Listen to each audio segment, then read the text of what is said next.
Chirala Ramavaram beach కు పర్యాటకులు రాకుండా ప్రభుత్వం చర్యలు తీసుకోవటం బాధాకరంగా ఉందని బీచ్ రిసార్ట్స్ ఓనర్స్ అసోసియేషన్ సభ్యులు విచారం వ్యక్తం చేస్తున్నారు. గత 2 వారాల్లో సముద్ర అలల ఉధృతికి 10 మంది పర్యాటకులు చనిపోయిన నేపథ్యంలో ప్రభుత్వం ఈ నిర్ణయం తీసుకుంది.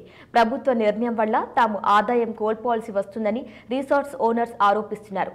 ప్రమాదాలను నివారించేందుకు లైఫ్ జాకెట్లు, అనుభవం ఉన్న గజ ఈతగాళ్లను తాము సిద్ధం చేసుకున్నామని, ప్రమాదానికి గురయ్యే ప్రాంతాన్ని గుర్తించి హెచ్చరిక బోర్డులను ఏర్పాటు చేశామని రిసార్ట్స్ ఓనర్స్ తెలిపారు. ఇప్పటికైనా అధికారులు పర్యాటకులను నియంత్రించకుండా చర్యలు తీసుకోవాలని వారు కోరారు. మన కోస్టల్ ఏరియా వరకు ఆంధ్రప్రదేశ్ బోర్డర్లో ఆ దగ్గరలో ఉన్న అన్ని రిసార్ట్స్ ని కూడా దీంట్లో మెంబర్స్ కింద జాయిన్ చేస్తున్నాము.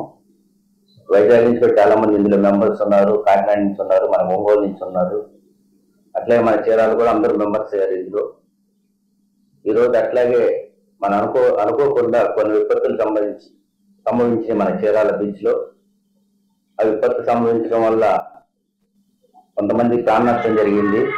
దాని మీద గవర్నమెంట్ వారు కొన్ని చర్యలు తీసుకోవాలని చెప్పి లోకల్ గా ఎమ్మెల్యే గారిని అట్లాగే డిఎస్పీ గారిని కోరడం జరిగింది.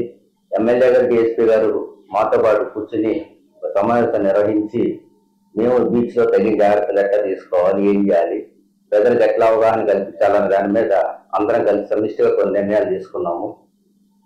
దాన్ని సందర్భంగానే బీచ్ లో ఎక్కువలో వెళ్లకుండా ఉండటానికి రెడ్ ఫ్లాగ్ అరేంజ్ చేయడం జరిగింది.